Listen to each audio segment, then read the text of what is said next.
pemerintah desa. Oke. Mantap.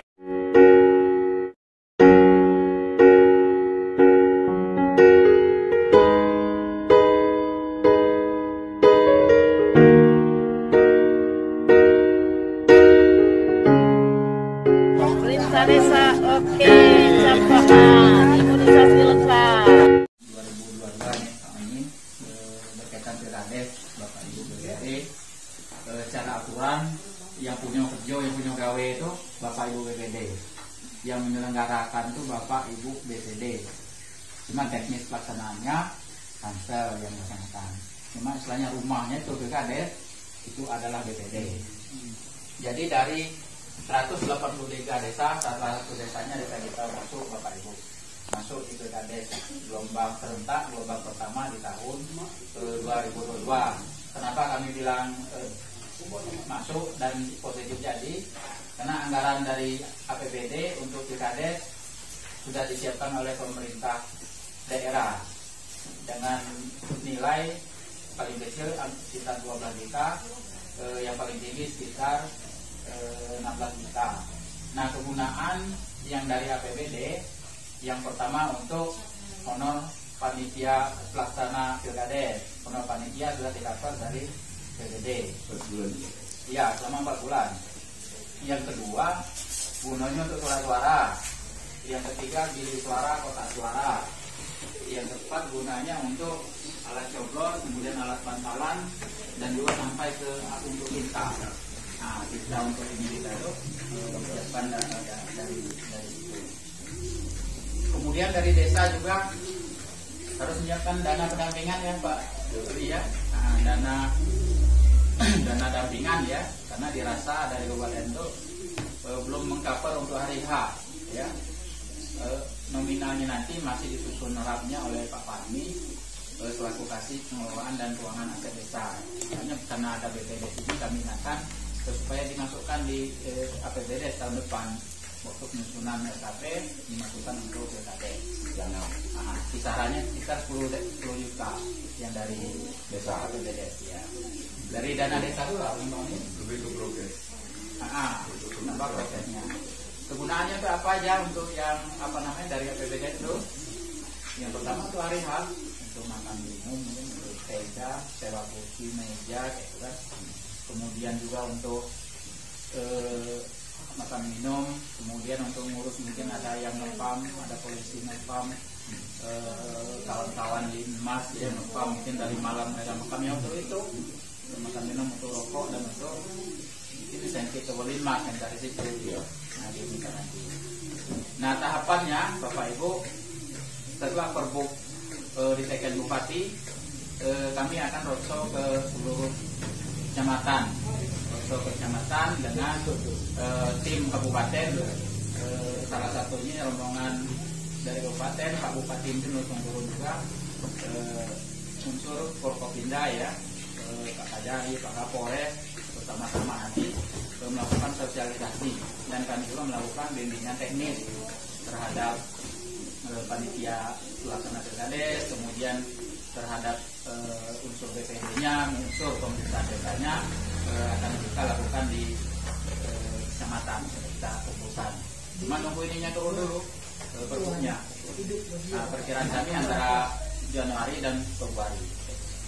Nah setelah itu apalagi ini Bapak Ibu BPD, di aturan sudah jelas 6 bulan sebelum Pak Kades habis masa jabatan, BPD secara resmi, secara kelembagaan menyuratin Pak Kades, menyampaikan surat resmi sebagai rambu-rambu Pak Kades, 6 bulan lagi Pak Kades habis gitu kan. Nah gunanya apa?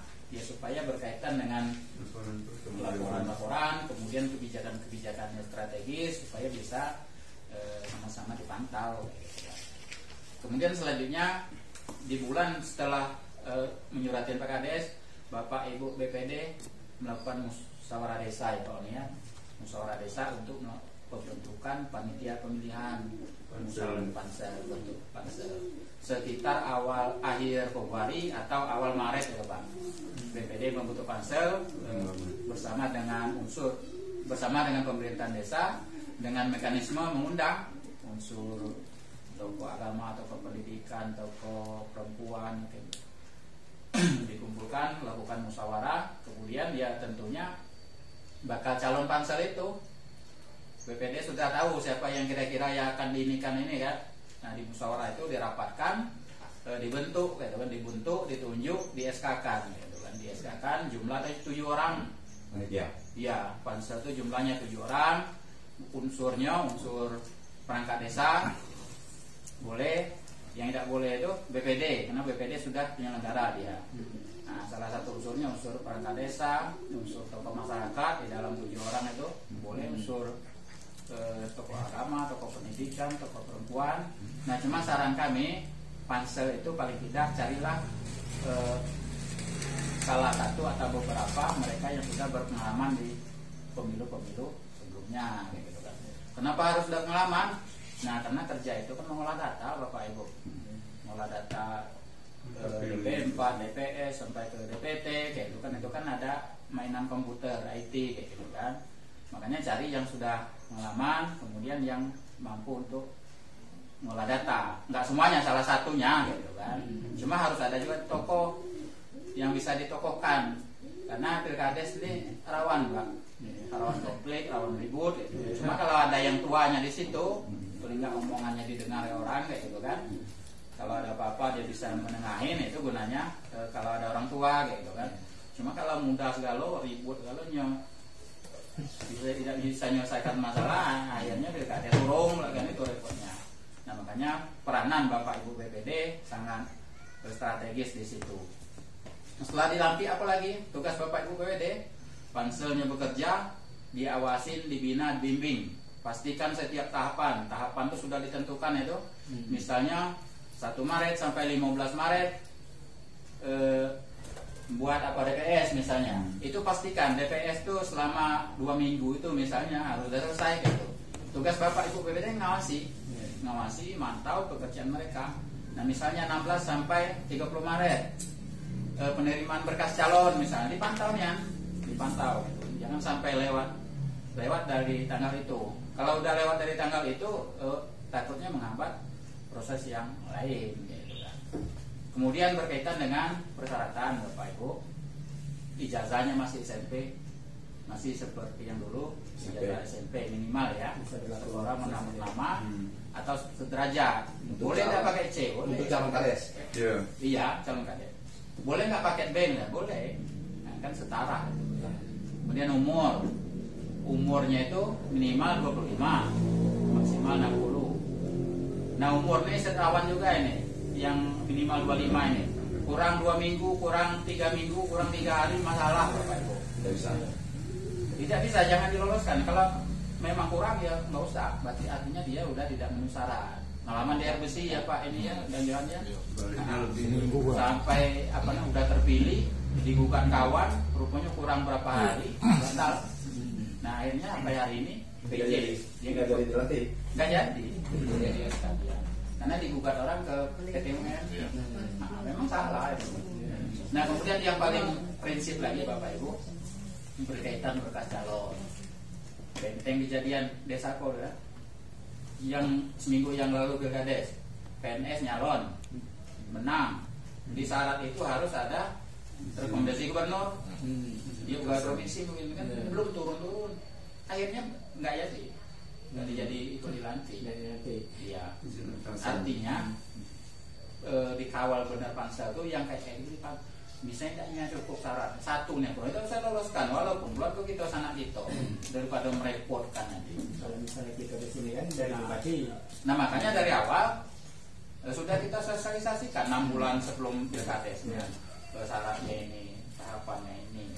Nah sering itu misalnya belum ngambil keterangan pidana dari pengadilan, nunggu hari apa, padahal jadwalnya udah kita tentukan tutupnya tanggal sekian, masih melomong nggak usah diterima, dikunci benar gitu. Supaya tidak repot di kemudian hari. Iya. Intinya sesuai aturan aja Pak nih ya. Iya. Sesuai aturan yang kita buat ya gitu aturan aman kita. Itu ya Pak ya secara umum kami mengucapkan selamat mengikuti pelatihan ya. Pak On ini selaku TA memang tenaga ahli itu kan pacak kalau bahasa kita. Judulnya aja. Ya. Sama tuh. Izin Pak Alam. Ya. Kalau saya simak dari penyampaian Pak Alam tadi, tapi tadi kayaknya belum tersentuh. Kalau kita dengar itu tadi di bulan Maret mulai penetapkan panitia. Pansel orang lama. Sedangkan kita ambil contoh, BPD ini kan masih lama jabatannya. Andai kata seorang BPD ingin nyalon jadi kades, bagaimana sok ya aturan yang jabatan yang dijalankan sekarang itu maksud saya. Berikutnya yang lain-lain Pak. Oh iya. Baik ya. Pak Kades, sebelum ke BPD yang pertama mencalonkan jadi kades, izin pembinaan kepegawaian, dalam ini gubernur atau bupati. Yang kedua, perangkat desa. Perangkat desa boleh nyalon, cuti ya. Cuti izin Pak Kades gitu kan. Cutinya kapan? Cutinya sejak dia mulai ini daftar. Ini surat cuti saya Pak kan itu kan. Nah kemudian kades yang akan mencalon kades, cuti juga Pak. Cuma cutinya dia sejak ditetapkan sebagai calon tetap. Bunyi di perdanya seperti itu. Semenjak ditetapkan sebagai calon tetap gitu kan. Kemudian BPD. Nah BPD yang agak tidak menyenangkan ya. Mundurkan diri. Iya. Memang di Permendagrinya seperti itu. Nah, surat pengunduran diri. Iya. Mundur kan? Misalnya mengundurkan diri berapa bulan sebelum itu? Apa sebelum awal pembentukan panitia ini, apa sudah Pendaftaran. pada panitia? Kalau bisa, kalau memang apa niatnya benar-benar mencalon, ya sekarang mulai awal tahun udah siap-siap mengundurkan diri. Kami ajukan ke Pak Bupati, turun SK-nya ini prosesnya paling nggak sebulan setengah tuh, keluar SK pemberhentiannya tuh. Artinya pendaftaran itu kan sekitar bulan 3 bulan 4 ya. Ya bulan 2 itu udah. Nggak usah mikir-mikir tunjangan kemarin itu lagi. Iya. Sementara yang untuk kekosongan BPD, misalnya ada salah satu di antara kami orang lima ini mundurkan diri. Sementara mau kerja kan, mau di kantor ke kades. Karena 5 kita ya. Iya. Mau diisi, diganti bagaimana? Proses PAW-nya kan ada. PAW. Kita nih habisnya masih lama dah. Masih lama itu. Masih lama. 2025. Ya, proses ininya nanti PAW-nya. Kalau PAW. Dipercepat aja. Karena memang harus ganjil BPD Ya. kaitan ke pengambilan keputusan. Kalau kuat nanti draw terus. Iya, draw terus kan. Undang ganjil itu dia tuh. Makanya BPD itu 5, 7, 9 ya kan. Nah, udah jelas Pak Kades ya? Mundur Pak Kades. Nah. Ini Pak, karena tadi untuk kita akan segera ada pemilihan nanti. Ini jadi BPD yang bertanggung jawab nanti ya untuk penyelenggaranya. Ini karena sudah disampaikan tadi sekilas, itu pun tidak masuk semua. Jadi nanti kita dapat juknisnya nggak itu? Iya, makanya kita lakukan bimbingan teknis nanti. Iya. Ya, sosialisasi ke kecamatan. Kita undang BPD, pemerintahan desa nanti. Nanti di samping itu memang Ada bukunya maksud saya itu, ada buku iya, juknisnya. perbu kita serahkan. Ada 2 perbu. Kita perbanyak, kita gandakan, kita serahkan. Silakan Aturan. Jadi aturan ada itu. biar runutan kerjanya itu Iya, tadi yang iya harus kita siapkan juga. semua. Sampai ke bentuk SK panitia pemilihan, sampai ke keputusan hasil ini, semuanya sudah kita fasilitasi. Sampai ke contoh cap panitia pemilihan kita buat. Nah, tinggal ngerjakan lah ya. Udah disiapin semua, udah difasilitasi. Masih ada? Ya. Siap. Tapi nanti setelah perbuk keluar, ya di ini dipelajari, yang taruh di lemari, di forum-forum BPD, aja. Sampai ke contoh surat suara ukurannya sudah semua. Kami siapin pemeriksaan fasilitas. Pak Kades sudah ya?